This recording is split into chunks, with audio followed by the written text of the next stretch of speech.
जुलाई का महीना है ना, बहुत तब्दीलियों वाला महीना है। 5 बुरुज ऐसे हैं जिनकी ज़िंदगी में बहुत बड़ी तब्दीलियाँ आ रही हैं। खुशियाँ आ सकती हैं, फाइनेंस के लिहाज से इंप्रूवमेंट हो सकती है, घर, गाड़ी, बैंक बैलेंस मिल सकता है, ज़िंदगी में रिलेशनशिप है उनको मिल सकते हैं।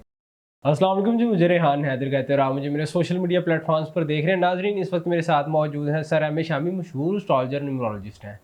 आज हम इनके पास हाजिर खिदमत हुए हैं जुलाई की प्रेडिक्शंस लेने के लिए कि जुलाई के महीने क्या कुछ होने जा रहा है, किन बुरूज के लिए खुश बख्ती का वक्त है या किन को करनी होगी एहतियात। तमाम बातें आज की स्टूडियो में जानेंगे। अस्सलाम वालेकुम जी वालेकुम सलाम। सर, खैरियत से हैं? अल्हम्दुलिल्लाह, शुक्र अल्हम्दुलिल्लाह। सर, जुलाई यानी कि साल का नेक्स्ट हाफ जो है वो स्टार्ट हो गया, हम्म, आधा साल गुजर गया। बिल्कुल तो ऐसे ही। जुलाई में क्या होने जा रहा है, किन लोगों के लिए खुशबख्ती का वक्त है?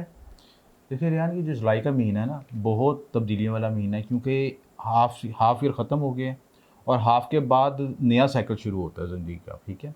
और जुलाई का जो डिजिट बनता है वो 7 बनता है कि 7 डिजिट जो केतु का है। तो केतु का मतलब है कट, यानी पिछली चीज़ें कट कर देता है और नई चीज़ें जोड़ता है जी, पूरा। स्पिरिचुअल नंबर भी कहा जाता है स्पेशल सेवन नंबर को। भी कहा जाता है। दूसरे इंपॉर्टेंट बात ये, इसको हम कार्मिक नंबर भी कहते हैं। और सबसे इंपॉर्टेंट बात कि इस महीने जो खास योग बन रहा है, वीनस केतु का योग बन रहा है। वीनस ठीक केतु है। कंजक्शन होगा। बहुत इंपॉर्टेंट योग है और ये योग बहुत अरसे बाद दोबारा डेवलप हो रहा बन रहा है। अब इस योग की सबसे इंपॉर्टेंट चीज़ ये होती है कि जो आपने ज़िंदगी में पहले काम किए थे ना, कार्मिक अपने डेप्थ किए होते हैं या ऐसे मामला किए जो दुनिया से पोशीदा हैं, छुपे हुए मामला, वो वाज़ेह हो जाएंगे। जी। ठीक है। खुफिया मामला वाज़ेह हो जाएंगे। ऐसे लोग जो कि ज़िंदगी में आपसे कट ऑफ हो चुके थे, ख़त्म हो चुके थे, या आपका रिलेशनशिप ब्रेकअप हो गया था, वो आपकी ज़िंदगी में दोबारा आ सकते हैं। पैचअप्स होने के चांसेस हैं। पैचअप हो सकते हैं, दोबारा रिपीट हो सकते हैं, साइकिल दोबारा रिपीट हो सकता है। आपको कुदरत करेक्शन करने का मौका देगी। करेक्शन का मतलब कि जो आपने माजी में एरर किए थे, चाहे वो बिज़नेस के लिहाज से गलती की थी, चाहे आप रिलेशनशिप के लिहाज से गलतियाँ की थी, और उन सबको सुधारने का मौका मिलेगा। ठीक है। हो गया। तो सबसे बड़ी इंपॉर्टेंट है कि ये जो योग जो है ये आपको लाइफ को रिसाइकिल करेगा। और इसमें आपने जो बिज़नेस के लिहाज से गलतियाँ की हैं, कोई रिलेशनशिप ब्रेकअप हुए हैं, आपका कोई दोस्त बिछड़ गया था, कोई रिश्तेदार बिछड़ गया था, या आपको माजी में कोई आपने डॉक्यूमेंट्स में कोई गलती की थी, कोई इमोशनल डिसीजन मेकिंग गलत किया था, उस कुदरत आपको दोबारा उसको मौका देगी कि रिपीट होने का।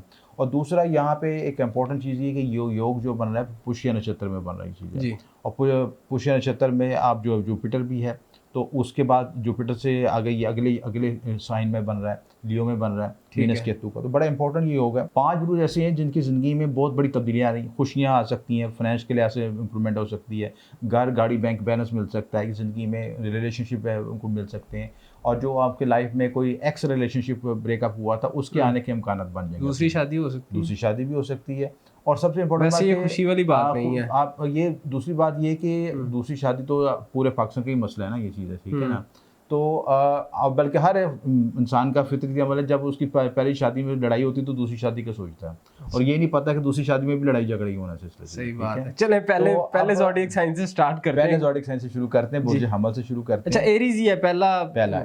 वैसे भी ये फर्स्ट ज़ोडिएक साइन है, क्योंकि ये खुशबख्ती के एतबार से भी पहला है। खुशबख्ती के लिहाज से, और इसके अलावा लाइफ साइकिल और ज़ोडिएक साइन के साइकिल से कालपुरुष कुंडली के मुताबिक भी फर्स्ट साइन बनता है। तो इसमें जो योग बन रहा है ये बेसिकली 5th हाउस में बनेगा, केतु और यूनिस का जो है योग बनेगा। और उसके साथ मरकरी जुपिटर 4th हाउस में आगे। आप ज़मीन प्रॉपर्टी ले सकते हैं, कोई व्हीकल ले सकते हैं, घर गाड़ी के लिहाज से प्लान बना सकते हैं। आपको कोई एक्स रिलेशनशिप था या आपका जज्बाती मामला था, वो रिपीट हो सकते हैं आपकी लाइफ में। और कोई शख्स ऐसा मिल सकता है जो कि आप उसको मिस कर रहे हो, याद आपको आता हो, वो आप उस जगह से गुजर के जाएं, उस सफ़र से गुजर के जाएं, या उस घर में दोबारा जाएं, या उस शख्स से दोबारा मुलाकात हो सके, कोई भी ऐसा सबब पैदा हो सकता है। जिसे आप याद कर रहे हैं उसको आप रिसाइकिल हो सकता है दोबारा। बस जो बिछड़ गए हैं उन्हें ना याद कीजिएगा, वरना हाँ जी, वो क्योंकि वो तो आ नहीं सकते, आप जा सकते हैं। तो कुछ भी, यानी कि ये केतु जो बेसिकली है ना, आपकी पास्ट लाइफ की मामला को रिप्रेजेंट करता है, पास्ट लाइफ को रिप्रेजेंट करता है। तो वीनस जो है आपकी जो आपका जो इसके साथ कंजक्शन बनता है, ये आपकी फाइनेंशियल, अच्छा एक भी इसमें इंपॉर्टेंट है, फाइनेंशियल डिसीजन मेकिंग करते हुए आपने उन चीज़ों को लिख पढ़ करके अच्छी एनालिसिस करना है। जल्दबाजी में कोई फैसला नहीं करना है, क्योंकि मरकरी भी रेट्रोग्रेड होगा। तो इसकी वजह से आपने बहुत एहतियात होकर, बहुत मोहतात होकर कैलकुलेशन करके चलना है, जज्बाती फैसला नहीं करना। ठीक हो गया। उसके बाद टॉरस है। टॉरस के लिए भी ये योग इनके 4th हाउस में बनेगा, वीनस केतु का कंजक्शन का 4th हाउस में बनेगा, जुपिटर मरकरी 3rd हाउस में बनेगा, और जो उसके अलावा मार्स आपके 1st हाउस में। Extra energy, extra potential feel करेंगे, एग्रेशन फील करेंगे, उससे चिड़चिड़ापन से बचना अपनी कोशिश करनी है, ठीक है। दूसरी इंपॉर्टेंट बात ये कि वीनस केतु जब 4th हाउस में आएगा तो आपको घर, गाड़ी, व्हीकल के लिहाज से मौका मिलेगा। अच्छा, व्हीकल लेते वक्त आपने ये देखना है कि व्हीकल में कोई नुक्स ना हो, कोई इसमें कॉम्प्लिकेशन ना हो, ऊपर से अच्छी लगे, अंदर से कोई ऐसा मसला हो, तो डॉक्यूमेंट को बड़ी अच्छी तरह चेक एंड बैलेंस करें। दूसरी बात ये कि आप उस चीज़ को पूरा अंदरूनी तौर पर, टेक्निकल तौर पर एनालिसिस करवाएं कि कोई गलत चीज़ तो नहीं आ रही, ताकि जैसे अब कोई मुख्तलिफ कंपनियां रिपोर्ट बनाती हैं, गाड़ी की रिपोर्ट्स भी स्कैम हो सकता है, तो एहतियात करनी इन चीज़ों में मुताबिक रहने की। ठीक हो गया। उसके बाद जो थर्ड बुर्ज है कैंसेरियन है, कैंसेरियन के लिहाज से ये जो आपके योग बनेगा, ये केतु वीनस जो है थर्ड हाउस योग बनेगा सेकंड हाउस में बनेगा। सेकंड हाउस में तो सेकंड हाउस का तल्लुक होता है आपके बोलचाल के लिहाज से, फैमिली के लिहाज से, खाने पीने के मामलों के लिहाज से। खाने पीने में बहुत मुतात रहें। आप फैमिली में कुछ डिस्प्यूट हो सकता है, फैमिली में कोई कॉन्फ्लिक्ट पैदा हो सकता है, पेरेंट्स से कॉन्फ्लिक्ट पैदा हो सकता है, इमोशनल आप डिसऑर्डर हो सकता है कि आप माजी की यादों में चले जाएं और आपको नया रिलेशनशिप की तरफ कोई आपको माइल करे या नया रिश्ता होना चाहिए, तो आपको वो शख्स में आपको माजी की शख्स नज़र आए आपको सिलसिले से, ठीक है।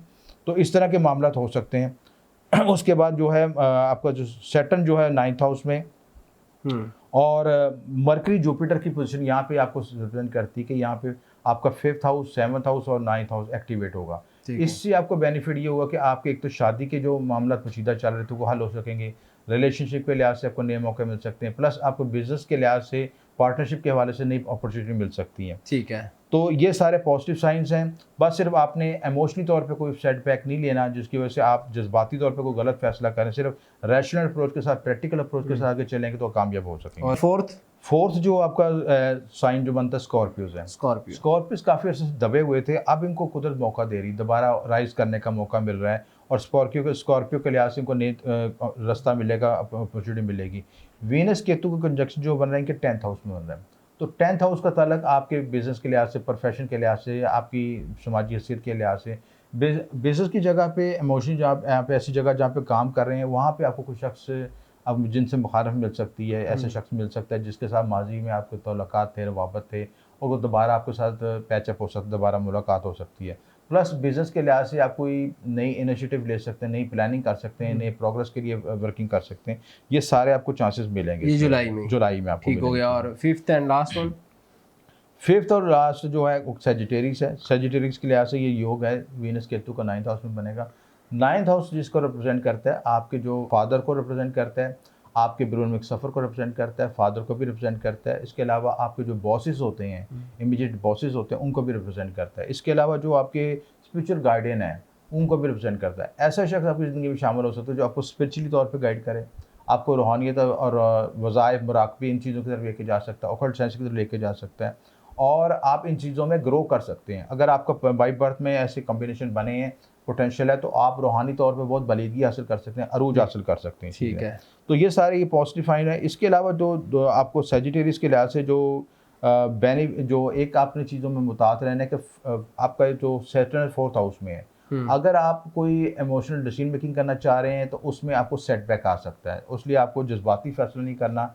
अलबत्ता आप जगह की तब्दीली हो सकती है, रहाइश की तब्दीली हो सकती है, या आप ऐसी जगह पर जा सकते हैं कि जहाँ पे आपको जाके कोई माजी की यादें आएँ, इमोशनल यादें आएँ, और उनके साथ कनेक्ट कर सकते हैं। ठीक हो गया। और अगर कोई मुल्क से दूर हैं तो वापसी का कोई चांस वापस हो सकता है, क्योंकि जो केतु की चीज़ों में कट करता है, और आप वापस भी आ सकते हैं, चाहे वो कुछ अर्से के लिए वापस हैं, लेकिन आने के चांसेस आपको बन सकते हैं। ठीक हो गया। ये 5 हैं, Aries, taurus, cancer, Scorpio and Sagittarius. Done हो गया, बहुत शुक्रिया सर। जी नाज़रीन, आपने तमाम गुफ्तगू जानी। अगर आपका ताल्लुक इन 5 बुरूज में से किसी एक के साथ यकीनन वीडियो आपके लिए ही थी, और आइंदा किस मौजू पर वीडियो देखना चाहते हैं ज़रूर बताते रहा करें। फिल वक्त हमें दीजिएगा इजाज़त। अल्लाह हाफिज़।